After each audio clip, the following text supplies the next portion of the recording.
Thank you for tuning in to part 2 of my ultimate beginner's guide for Elite Dangerous.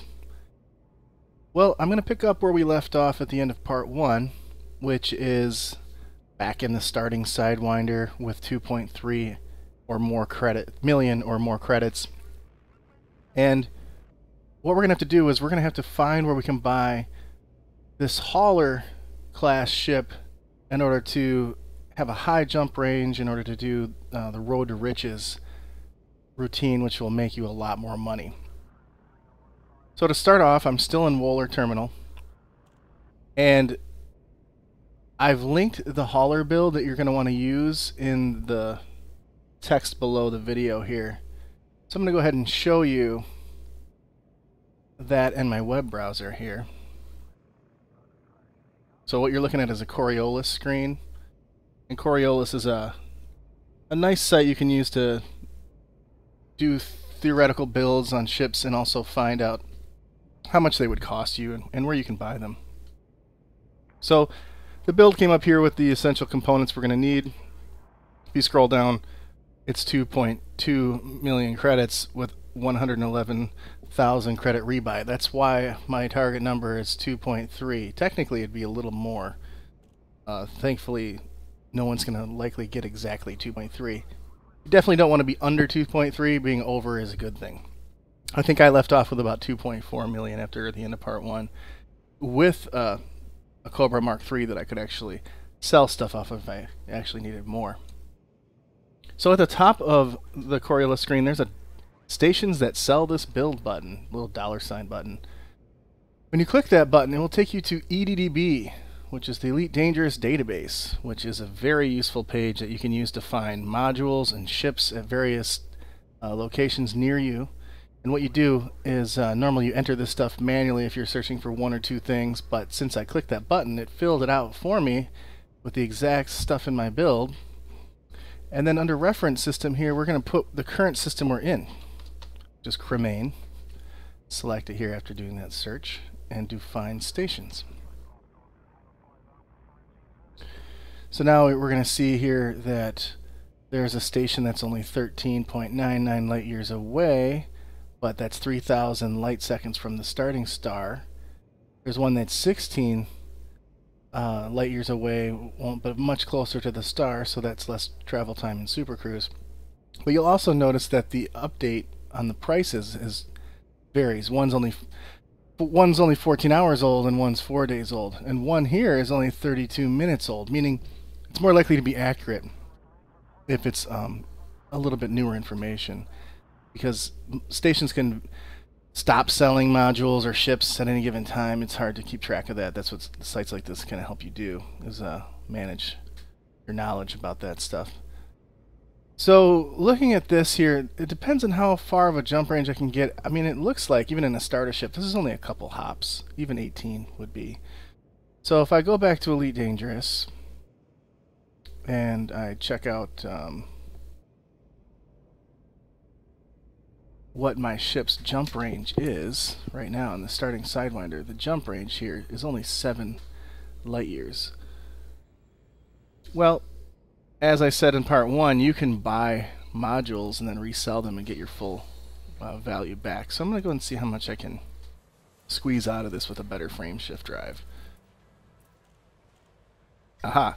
A 2A for 160,000 credits is going to take me 17 light years per jump. Meaning I could probably get to one of those places in one jump. So I'm going to go ahead and buy that. Then, if I go back and look here, we're going to go to, since it's only 14 hours old and it's nearby, I'm going to go to LTT 7421, the second one in the list. So, I'm going to go to the galaxy map here.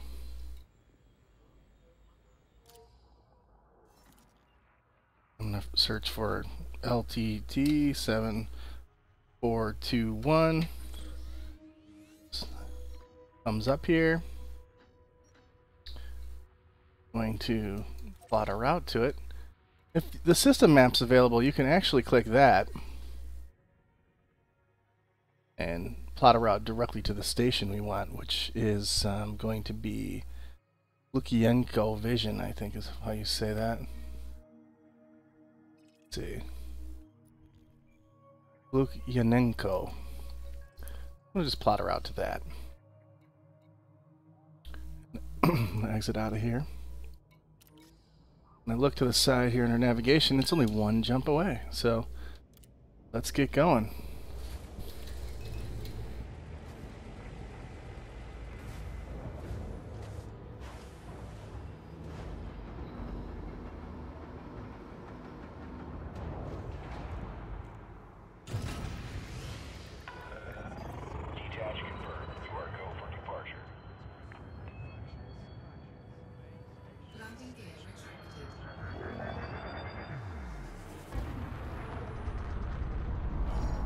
Using the compass, it's right above me here. Scan detected.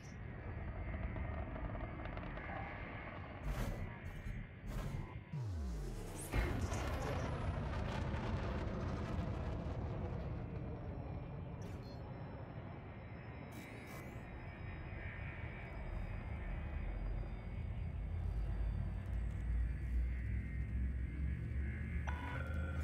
All clear. Till next time, Commander.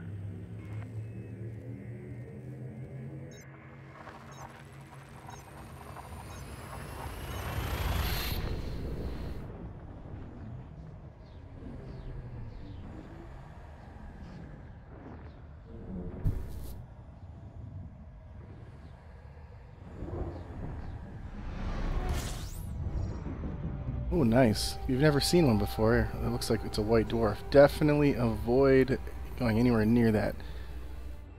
They have a large gravity well. With orbit lines off like I have, it's imperative to just really avoid it. You can actually see it yourself when you have those on, which you most likely do.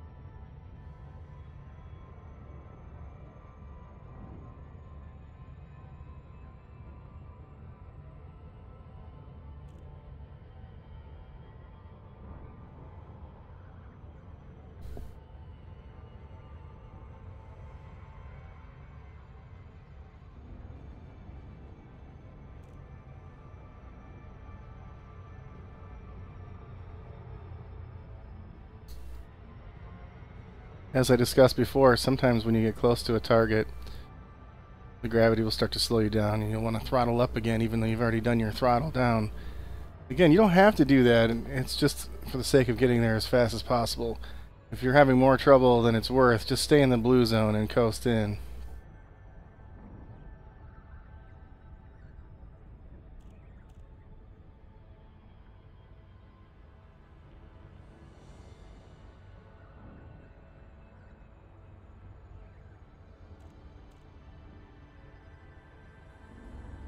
Now the slot on these stations, these Coriolis stations, are always generally pointed towards the planet they're orbiting. So we're coming in from the back of the station here. So you can actually dip around and come up and under to improve the chances of being pointed at the slot when you disengage.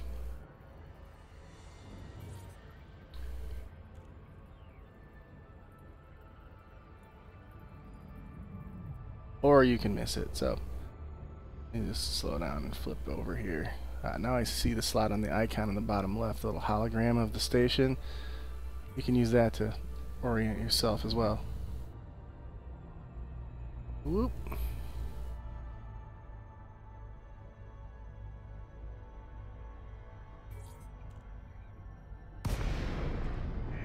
Now, if you do disengage like this and you don't know where it is, you can pretty much hang tight, stare at it for a minute, and find the side that's rotating counterclockwise.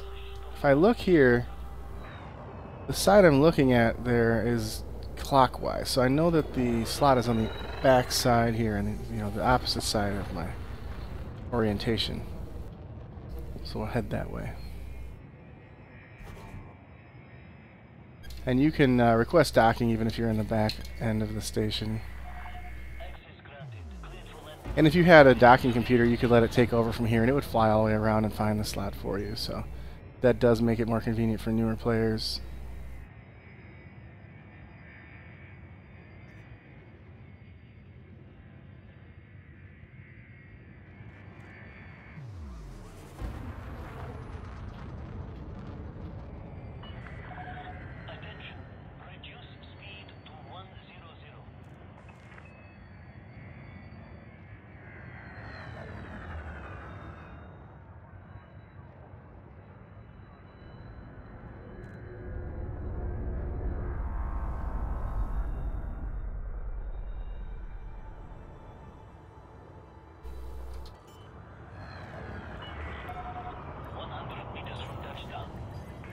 Well,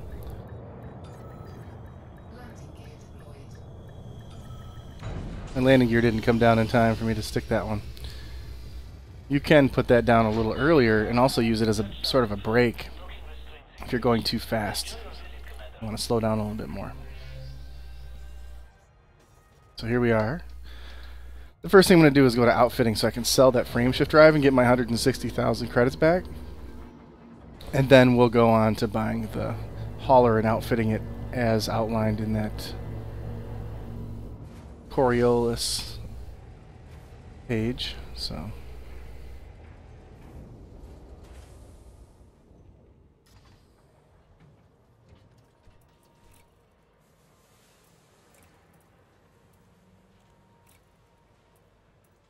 slap the 2E back on there.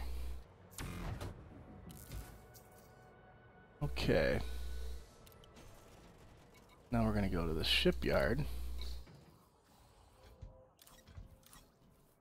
Purchase a hauler. Store the current ship.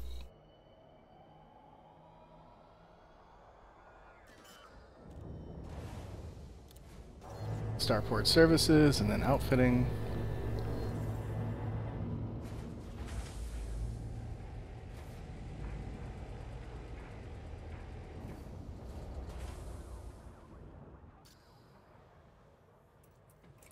You're going to sell this laser, because we won't be doing any combat, but we will want the weight reduction.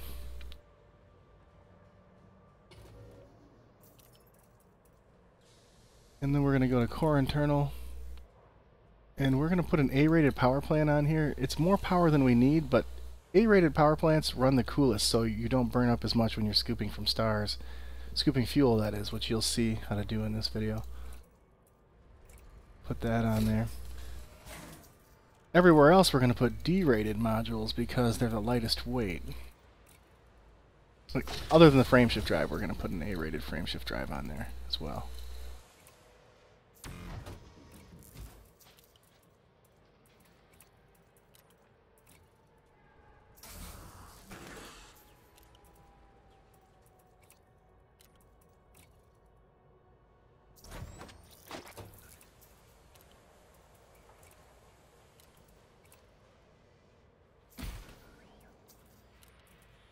Hit the optional stuff here.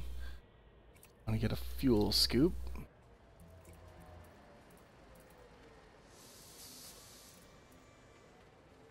We're going to go with 3C because it will scoop very fast and it's much cheaper than the A-rated one. If you had more money, you could go with A-rated. It would speed it up a little bit, but this will still be sufficient. I'm going to keep a shield on here. Let's see, what do we... Module. Oh, we have another shield on here already. We have to put it in that slot. Or actually, no, we just have to sell this one. We're gonna use the class 3 slot. We're gonna put a 2D shield on here because it's gonna give you enough protection from bumping a station or anything like that when you're docking. You know, you could go without a shield and go with a docking computer if that's more your style, but you would have to pick one or the other. So then we also need a detailed surface scanner, which is under surface scanners here. And then we need the advanced discovery scanner, which is a stellar body scanner, which is 1.545 million credits. This is that's the module that really sets the price tag so high on this process. The entry level for doing Road to Riches is 2.3 million because you need that thing. Okay, so now we have to set up our fire groups. So I'll put the advanced discovery scanner on 1, and the detailed surface scanner is an automatic thing. It happens when you point at the planets you are going to go scan. So this ship has a 27 light year jump range, which is a nice boost from the Sidewinder. So the next thing we're going to do is we're going to go to, you know what, and I'm going to update the information on the page. If you're watching live right now, it's not there. Let me do that right now. Let's see.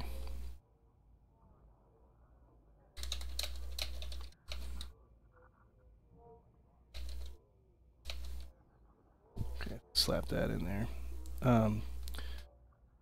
There's a Road to Riches tool that there's a link to in the text below, and what this looks like is what you're seeing on this page right here. We're actually going to put in, under start system, we're going to put in where we're at now. So if you were somewhere else, you could put in that system. So LTT 7421. These default options are fine, and then you can include the populated systems that are unexplored. There'll be more systems that are generated that you can go to scan planets. So what you do is you hit this Get Route button, and now it produces a route that lists the terraformable water worlds and high metal content worlds and Earth-like worlds in various systems that are near you that you can go to systematically through this list and scan. And the terraformable water worlds are worth upwards of 600,000 or 700,000 credits a piece, and then the high metal content ones are usually around 400,000. So you can generate quite a bit of money this way. And what you do is you would fly to the system listed. There's actually a way to copy this little button here, and then I can paste it in the galaxy map. And then once I've scanned this planet, I can click Visited, so that if I ever come back and generate a route, it'll keep track of places I've already gone to. It also tells you how many light seconds the planet is from the star that when you jump in. I generally would go through the list, and as I'm going, I would skip anything that would be really far, like 10,000 or more. I would just skip those systems because it's faster to just hop to the next one that they're closer to you. And when you're ready to turn in at any time, you can stop the activity and go to a station within 20 light years of the last place you were and turn them all in and cash in. You get destroyed, you'll lose this data, but you'll be able to start over if you needed to. But if you have cashed in the data, you can only scan these once. You can't go back and do these over again.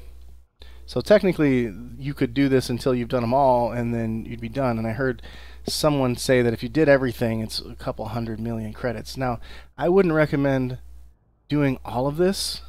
In this guide, my suggestion is to basically do this until you have about 70 million credits, and then you can go to what I'm going to show you how to do in part 3, which it should make you around, well, it'll let you build a Python ship that you can go somewhere, and I'll explain later, and you can make probably anywhere from 6 to 8 million credits every 10 minutes. So you know could make maybe 20 million an hour doing Road to Riches, but you'd then be able to make much more with that Python. And then from there, you could stack your credits until you're ready to buy a Anaconda or whatever you'd like to do. So again, this activity, you can resume it at any time by generating a new list and just skipping the ones you've already visited.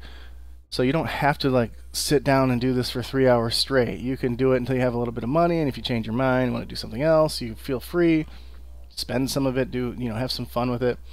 But if you really want to be able to make the next level of credit generation per hour, you'd want to save up that 70 million credits. So the first one here I copied is the Alrice sector ON-T space B3-2. So if I go back to Elite,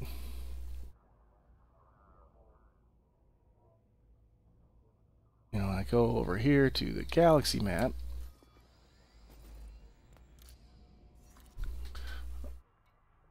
Paste that in.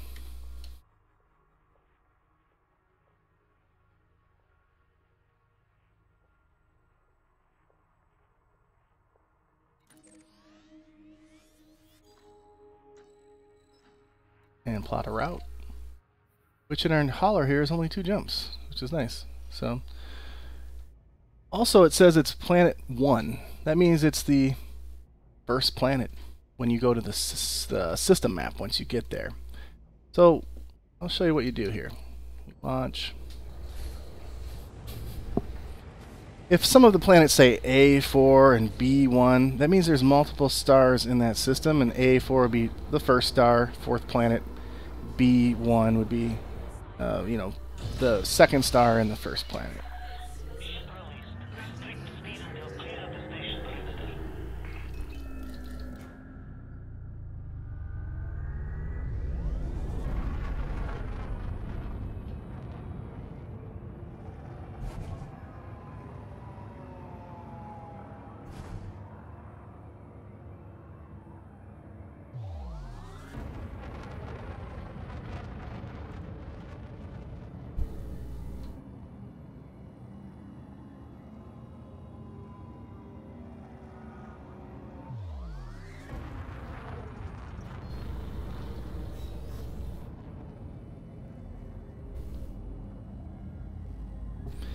If you look at the fuel gauge in the bottom right, the blue part of the bar is how much fuel this jump is going to use up.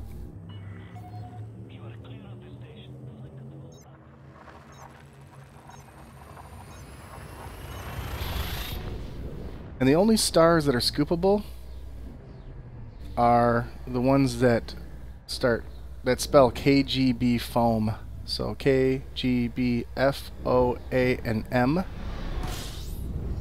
When you're jumping and up in the info panel in the upper right, once you engage your frameshift drive, it'll tell you what the next star's class is, so you'll know if you can scoop it or not. So what I do is I'm staying out of the corona. You'd stay out of the green ring around the star if you have the orbit lines on until your fuel's full, and then you turn towards the next jump. I always wait until my heat starts to go down before I engage my frameshift drive. That way you never burn your ship up. That A-rated power plant allows us to run a little cooler so that it's a little more forgiving with that.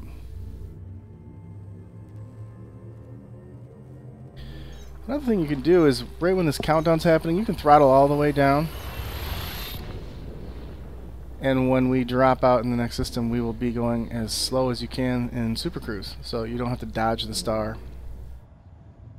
It's a safe way to explore. Basically what we're doing is exploring here, but we're using someone else's list instead of setting our own route in the galaxy map. But this is essentially what you do when you explore. So the first thing you do when you arrive in a system is you use the discovery scanner. I'm having a technical difficulty here. I'm going to unplug and plug my hands-on throttle and stick back in, because sometimes, unless I switch USB ports, my trigger will cut out. An annoying glitch, but the controller is well worth it. So once you do the advanced discovery scan, you go to the system map, because now you've scanned the entire system and all the planets are revealed. So we're going to A1, or planet 1, which is this one right here. So I'm going to target that and now find it on my compass and fly towards it. And you're going to approach it like anything else. At this point, we're already close enough. The scan has begun, so I'm going to just hover in the blue zone so we don't go too fast. But it's scanning it. If you notice in the bottom left, when it's done, and it'll give us some info, and we'll be done with this particular system.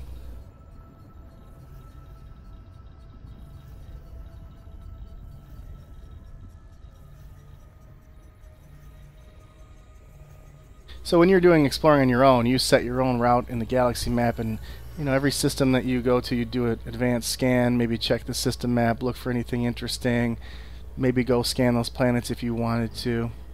So I finished this scan for this system. The list doesn't show anything else of value in the system, so if I go back to it, I can click that I visited it, and I can click the next system, just in order to have it saved.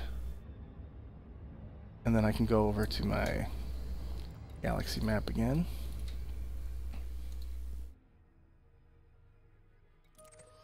Paste it in there. Auto route. And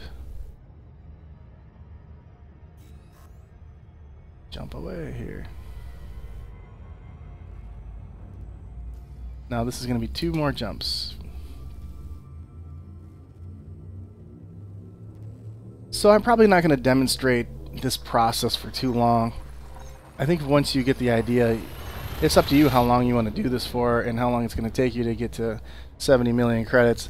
It's going to take me some time to get there too, and I don't have the 3 hours or so it would probably take to do that, especially not today. So hopefully I can make part 3 when I can actually put in the time to show you, or I'll use my main account to build the same ship that you would use and then demonstrate it there. In fact, I actually have a beluga that I could demonstrate with. It wouldn't exactly be the same as the Python, but I could demonstrate the activity the same way. So I may just do that.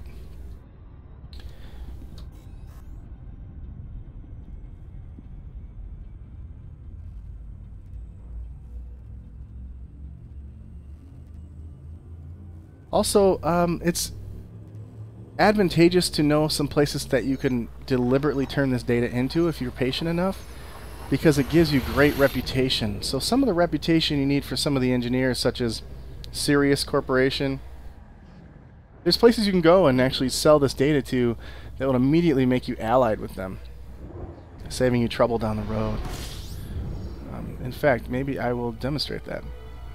So I'm going to use my discovery scanner now that I've arrived here. And I'm looking for the first planet again.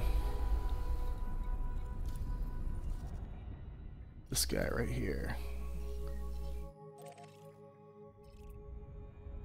Target that.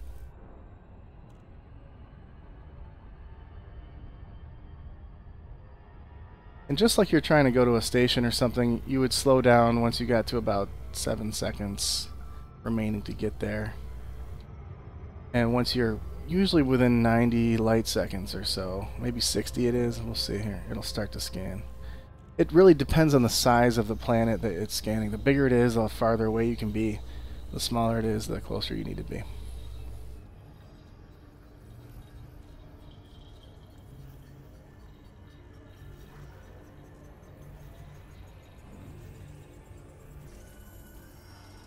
Okay. So I'm going to go back to my tool, click that I visited it, and the next system in the list has a lot of stuff to scan, but I don't know how close everything is together, but let's give it a try. Go ahead and hit the button to copy a galaxy map. And if any of you are on console, you might think, oh, I can't do a copy and paste, it's a real pain. I can't do this without having to type these system names in. I hate when the map does that. Don't show me my current system. I don't see that. There we go. Okay. Sorry about that interruption. But what I was going to say is, I know for a fact on Xbox, you can get the Xbox app on your phone and use the tool on your phone and do a copy, and then you can actually go to the spot where you type in the name of a system on the galaxy map and bring up the Xbox app, which brings up the keyboard input, and you can paste through that. I've done that myself on my Xbox account, so you can do a copy and paste at least on Xbox. And there might be a similar app or something like that for the PlayStation 4 too. So don't count yourself out if you're on console. You can still do this thing without having to use a keyboard or slowly type out every long system name.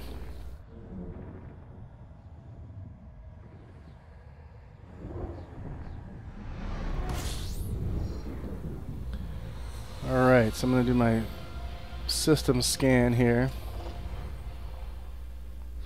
Now all 19 objects in the system are discovered, and the first one here is A4. So the fourth planet on the first star. We'll go to him first.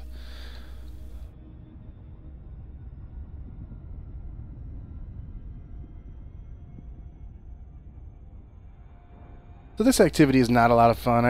You know, it's more fun when you're out there doing your own exploration and doing the same thing. Because here, you know, we're not being very adventurous. We're just following a list.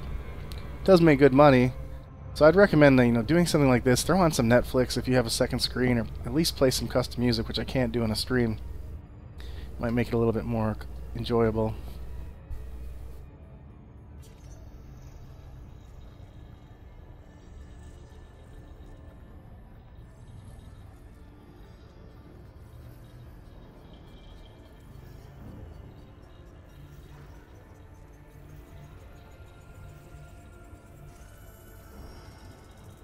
And I'm going to go back to the system map and go to A5, find that one.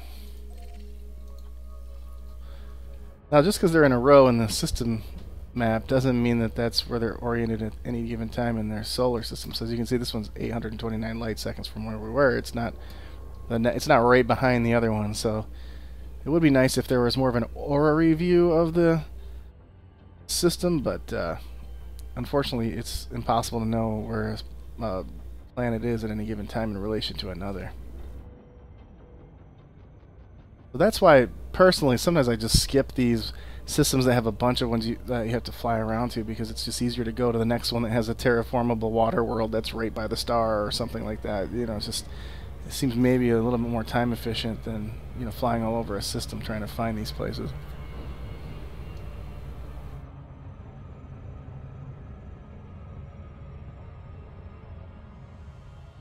But remember, those TWWs are worth upwards of 700,000 credits a pop. So, you know, in this system right here, there's 3 of those, and 1 Earth-like world, and 2 high metal content planets. So, you know, you're looking at 2.5, 3 million credits just out of this one system. So, you know, that's pretty quick compared to the bounty hunting, where, you know, that would take you probably a half hour of bounty hunting, and it probably will only take me about 5 or 10 minutes in here, if even.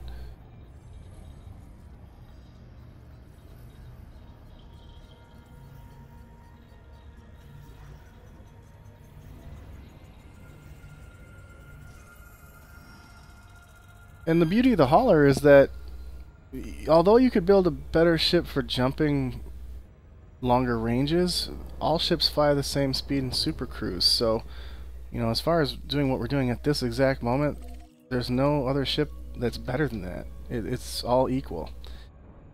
So now we're going to the next one that's by the other planet, which is a bit, or other star rather, so it's a bit farther out. Hopefully the other planets out that way are near it.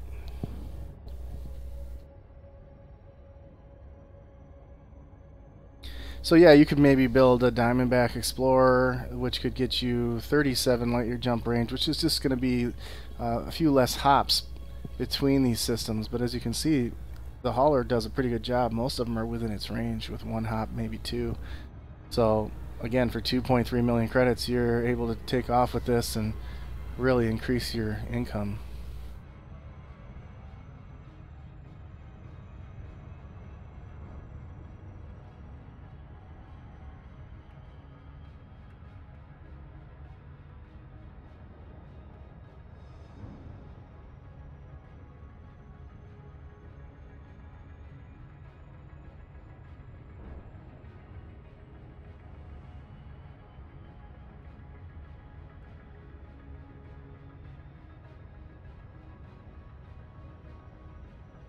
If you decide to explore on your own, there are some other tools and stuff. Check the Reddit guide I have linked on my YouTube channel. If you go there, there's a link to a starting package for new players that has a lot of graphical helpful graphics. There's one that shows all of the different icons that you see down there, that gray, black and white planet.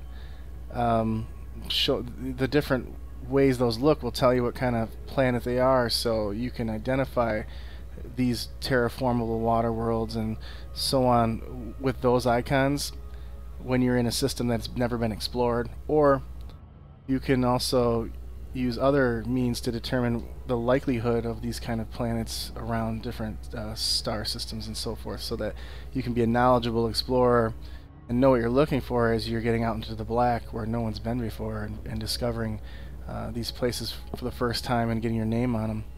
Again, you won't get your name on them until you turn in the data, but it can be exciting to take a long trip out there.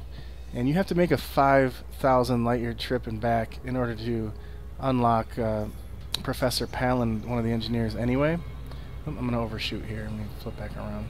So you might want to take what you learn here and possibly go out on a little journey with your hauler at some point just to check it out. You can go to the galaxy map and find a goal such as a nebula that's around that far out, and just head there and back and just check out the scenery and scan as you go.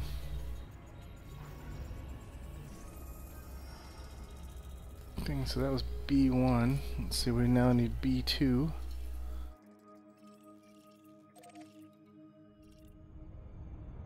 Which is...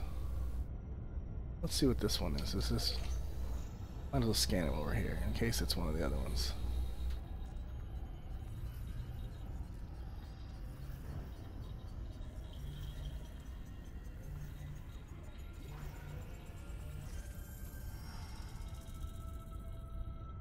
That was B1A, so that was not it. Let me go back there and make sure I'm on B2. Looks like B2 and 3 are going to be next to each other, and those are both terraformable water worlds. It's kind of neat. We've got a couple binary terraformable water worlds out here.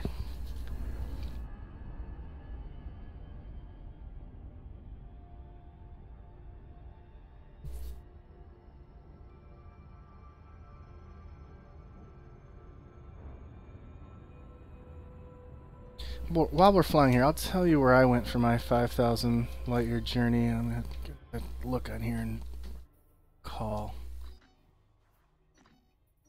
It's one of these nebulas out here towards the center.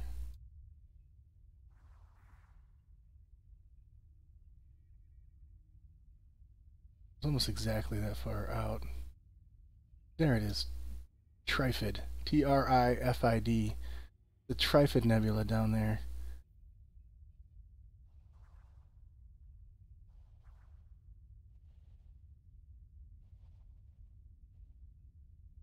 That's where I went, about 5,000 light years out.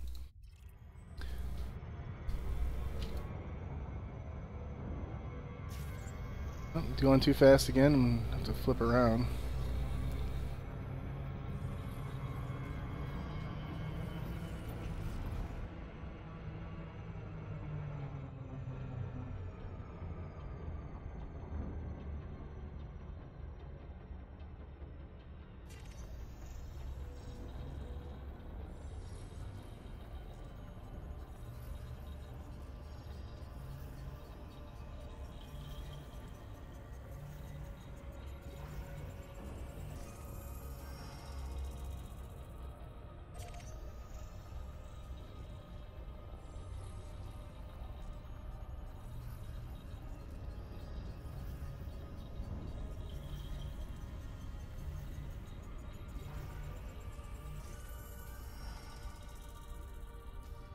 Alright, now we just need B4, which is a high metal content. Let's see how far that one is from us here.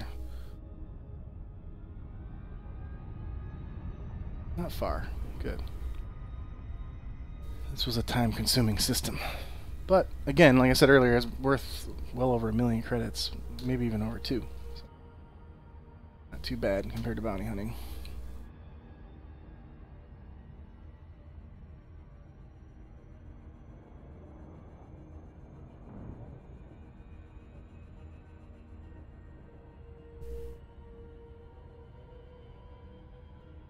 You also are getting a decent amount of money or that whole system scan that you're doing with the Advanced Discovery Scanner too. So you get that combined with the detailed surface scan money that you're getting per planet. It does add up.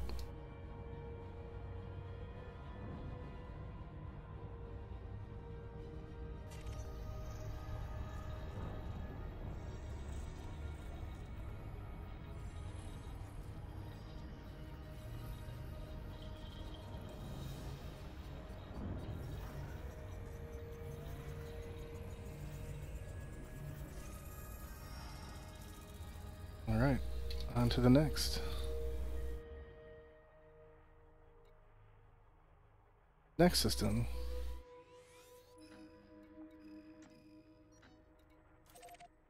We're only going to planet number 1.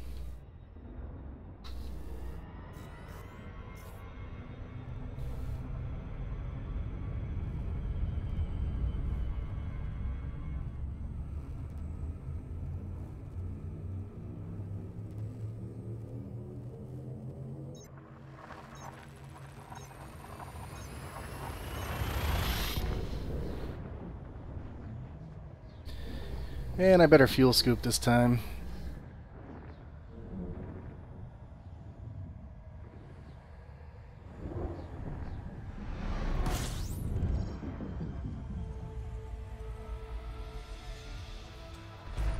Scan the system. You can basically fly around the star like this when you're scooping, or you can actually get close enough to get the maximum scoop rate and slow down to almost a stop, as long as you leave before you burn up. So it's really a matter of preference. I mean, some people prefer to strafe around them this way, or even go around this way. I wouldn't recommend, because you can't really see the corona or the actual gravity line if you have the orbit lines on, but there's different ways to do it. Okay, so we want to go to the first one right here.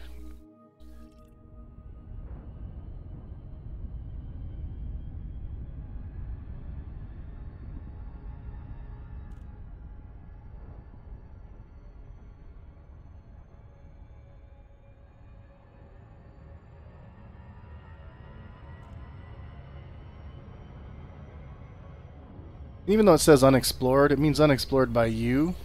Doesn't mean that no one has already scanned these and got their name on them or anything like that. That's just sort of a odd thing about the game.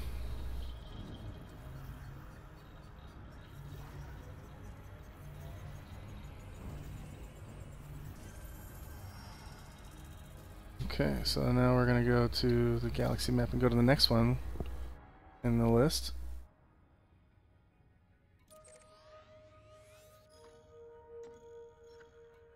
We're going to go to the first planet on this one as well.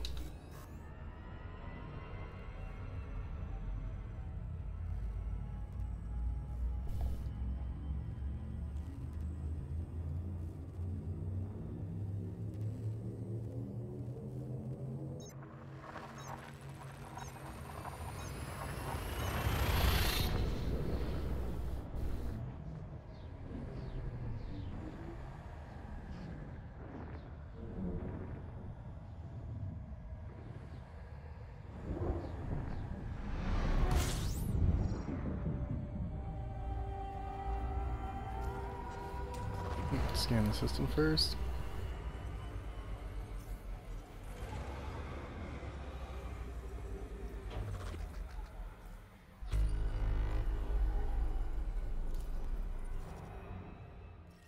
Going to A1, which means the first star.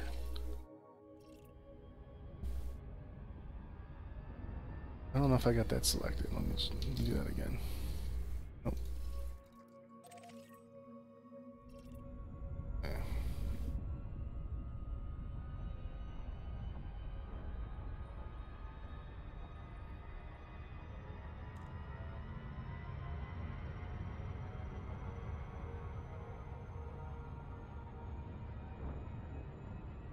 Now, I'm playing in solo play, which I also recommend you continue to do, because if you get all the scan data, you're pretty much unlikely to run into players out here doing the scanning, but when you go to turn in somewhere, the last thing you want is a player to gank you and you lose all your efforts. So, again, it's probably better to stay in solo mode while you're doing this stuff until you know, you're more prepared to handle attacks and you have skills and know how to evade them.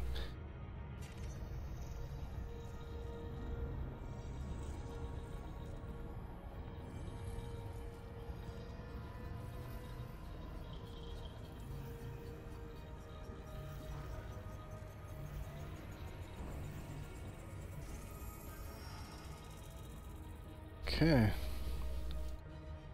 Another one down. Now we're going to go to the next one. And I'm probably going to only show you one or two more scans, and then I'm going to outline where I would recommend turning your data if you have the patience, depending on kind of where we are. We'll see where we are in space. So I went to the wrong thing as I was talking there. And we'll determine, you know, what makes sense. Because there's a couple advantageous places to turn in this data to save you trouble down the road. Okay, so the next one we're going to is only one jump away. And this one has three planets that I'm gonna go for: A9, 10, and 11. They're all within 1,000 light seconds from the star, so that's not too bad.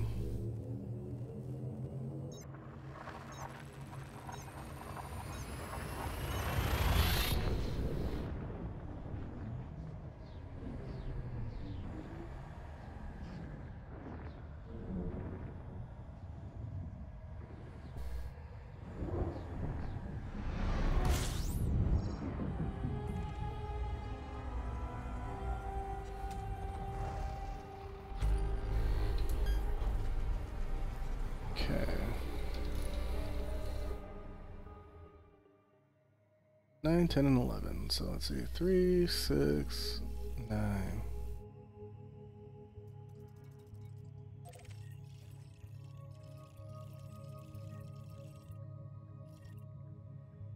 Nine, 10, and 11. That's them. Okay, so heading out there.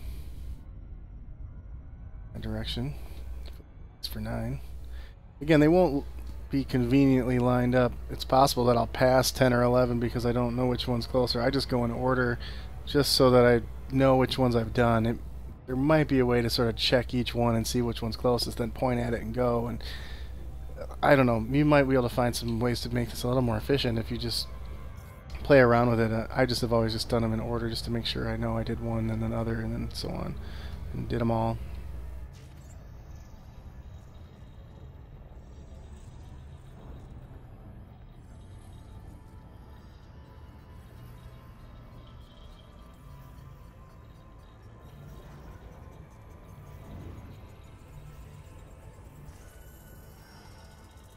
It's A9. Well, let's just see what this guy is while we're here. He might be 10.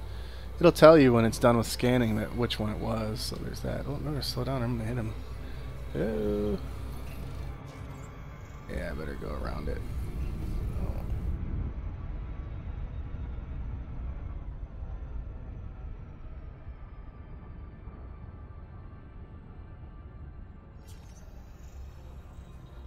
Oh, a nice view there with that sun poking around there.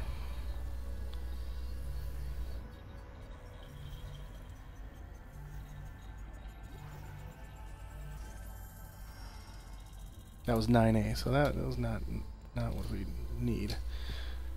Now we're gonna go to 10. You know, extra data like that's not gonna hurt. I mean, that might only be worth anywhere from, like, you know, 30,000 to, you know, 200,000, but it'd be something. So it's not a big deal.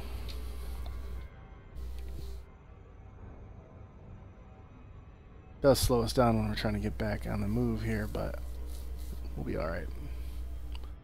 So while I'm waiting for the ship to speed up here, go to the galaxy map. There's a system called Procyon that you go in there, it's actually, there's a Davy Dock or Davy. If you go there, it's owned by the Sirius Corporation. If you turn in your data there, you will set yourself up really nicely for Professor Palin, or even it's Marco Quint actually that you need that for, who's a requirement to get to Professor Palin. Professor Palin's the engineer that does the grade 4 and 5 dirty drive tuning, so it's nice to definitely have that. It also, he requires that 5,000 light year trip, so away from the bubble. It's not just total distance, it's away from the bubble and back, so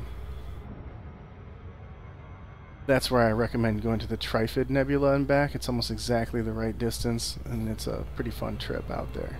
You'll learn about plotting routes and on your own, and how to do that.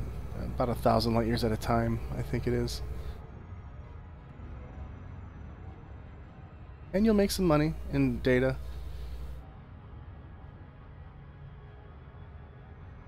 But as you can see right now, I'm not really near Procyon, so who knows, if you do this activity for longer than I'm going to demonstrate, you might end up being closer to that when you're done. Just check it when you're ready to turn in.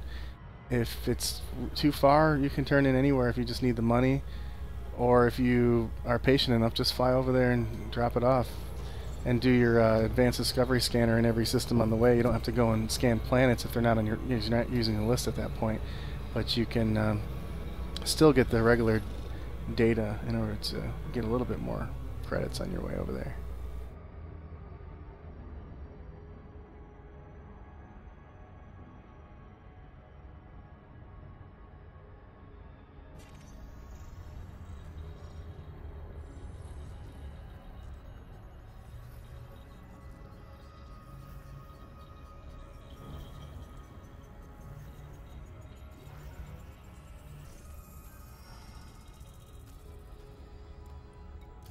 Okay, now we just need 11, which looks like our terraformable water world, so that's one of the most valuable ones we're going after in this system, so we want that.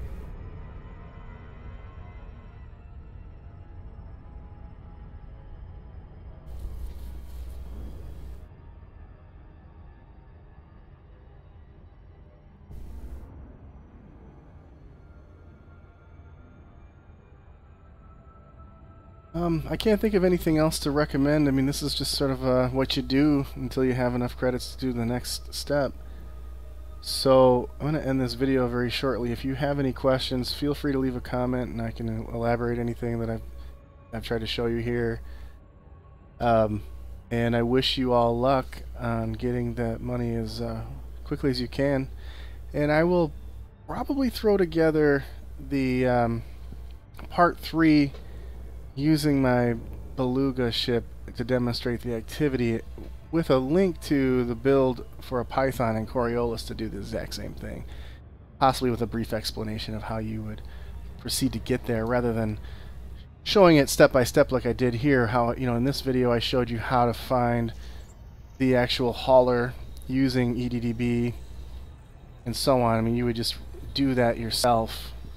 So expect to see that within the next few days. Hopefully I can squeeze a video in demonstrating that activity and with a link to that build. So I just finished scanning everything in the system. I'm going to mark it as complete, and then I am actually going to end the video right now and proceed with preparing to show you all part 3. So again, thanks for watching. This is EndoFury's ultimate guide to making credits for beginners, and I hope that you all have great luck out there. Fly safe, Commanders.